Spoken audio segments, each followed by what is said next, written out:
A day in my life as an 18 years old lupus warrior. Hi people! Welcome to my vlog.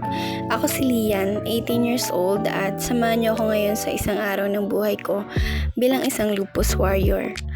Medyo maaga ang gising ko ngayon kasi may lakad tayo. So tara, samahan niyo ako. 4 AM pa lang gising na ako para magsaing ng baon namin. Pupunta kasi kami ngayon sa NKTI para doon magpa-laboratory test kasi gagamit ako ng GL. Kung dito kasi malapit sa amin is hindi sila tumatanggap ng GL and medyo mahal yung routine tests ko. So, doon talaga ako nagpapa-laboratory test. And also, magta-try din ako kumuha ng gamot doon sa NKTI. So, after ko nga magsaing people, nag-breakfast na din ako.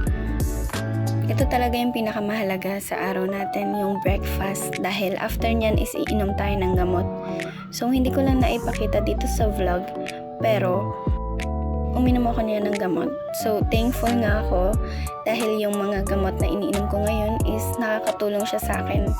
Malaki yung improvement ko mula nung na-diagnose ako at nag-start ako ng gamot.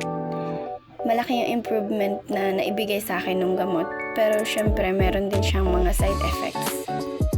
So, pagkatapos ko nga kumain guys, is naligo lang ako. Saglit lang yan.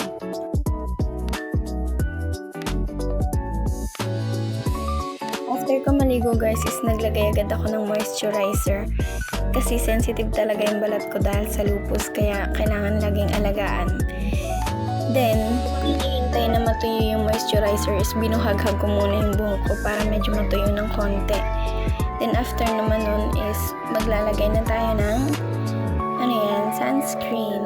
Dahil yan ang pinaka-importante kasi bawal tayo mainitan, bawal tayo maarawan. Ganun. So, blend lang natin yan guys.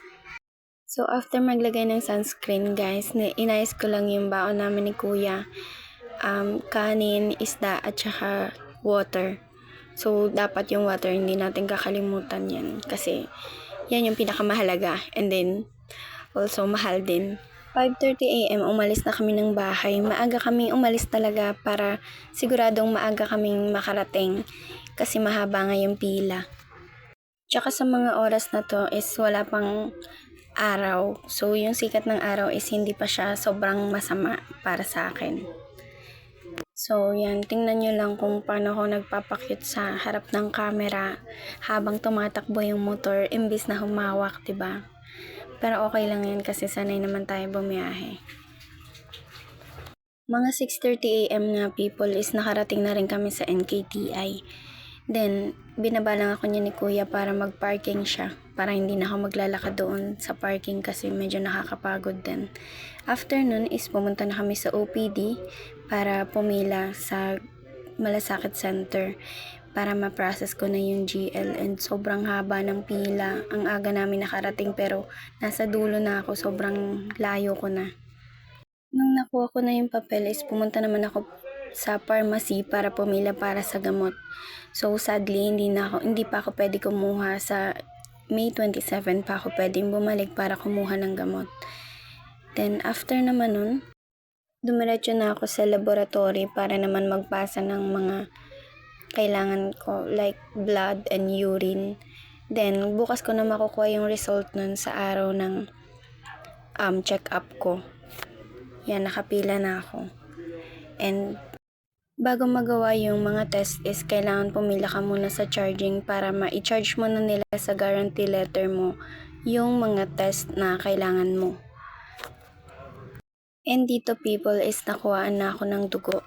At tapos na ang lahat ng kailangan natin gawin. So tomorrow is babalik tayo dito para naman sa face-to-face consultation sa doktor. And yun lang, thank you sa pagsama sa akin sa araw na to. Stay healthy and stay strong. Bye people!